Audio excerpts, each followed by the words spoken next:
Robert Tate from The Guardian.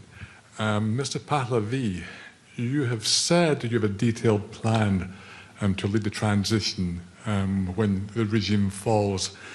Does that include establishing a constitutional monarchy on the basis of the one that your father was head of? Or do you foresee yourself as merely a transitional or temporary figure?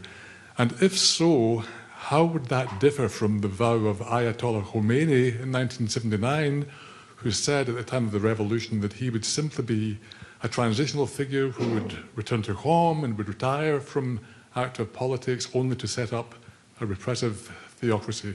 I mean, can you give a pledge that you would not be a second Ayatollah Khomeini? I invite all of you after this press conference, and I have some of our experts available to you to explain all of this process in more details. One of the projects that I started a few years ago is called IPP, Iran Prosperity Project.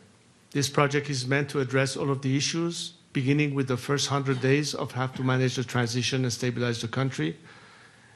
Short midterm range, anywhere between 6 months to 2 years of the rest of the normalization phase, and ultimately Iran's development down the line. Many documents have been generated with the help of legal experts, economists, and others to explain the chronology of events. But in relationship to your question, the way we have proposed the process to go is that the minute the regime collapses, the transitional government takes control. It works towards working in a process where we have its own judiciary branch, executive branch, legislative branch, and temporary parliament to oversee the elections of ultimately a national assembly. By first allowing the Iranian people, after about 4 months' time and many other debates, what is the form they would like to have as a future system of governance by means of referendum. Whatever the majority of the Iranian people decide, their representative in a constitutional assembly will be tasked with the responsibility to draft the constitution of this next system and present that constitutional project to the nation. The nation will have the opportunity to either ratify that proposed constitution, or if not, send it back to that constitutional assembly to rewrite it whatever way is fitted, again submit it to a secondary referendum.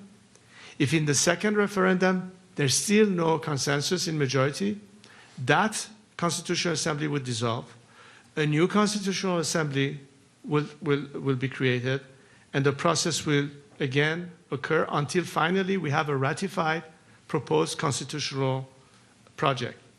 Once that happens, the first parliament of this new democracy will be elected, and the first government of that new system will be elected.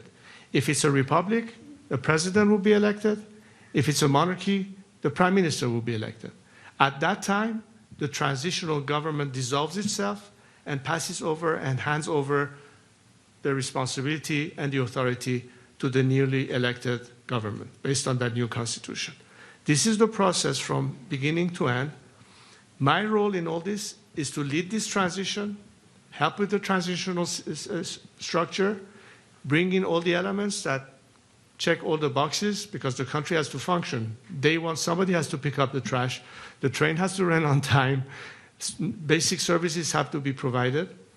And at this stage, what we are inviting to have the quickest, smoothest transition, the maximum participation, on the one hand, of the military and paramilitary forces to play their role, and the civil society and the bureaucracy to be also in place to be able to address these things. So the majority of these instruments are already in place. And again, against the model of debathification, we count on the majority of these people to remain in their jobs. We want to make sure that the world can help us, so the transitional government can pay salaries so people can maintain their jobs and do all of that. All of these things have been studied and explained in details. And as I said, I invite you to study those, I don't know, I think at least 170 pages of it. And as I said, we have our experts here who can further in detail explain to all of you what is it exactly that we propose. But in a nutshell, this is what we're doing, and this is the process you can expect and anticipate. Thank you. On BFM,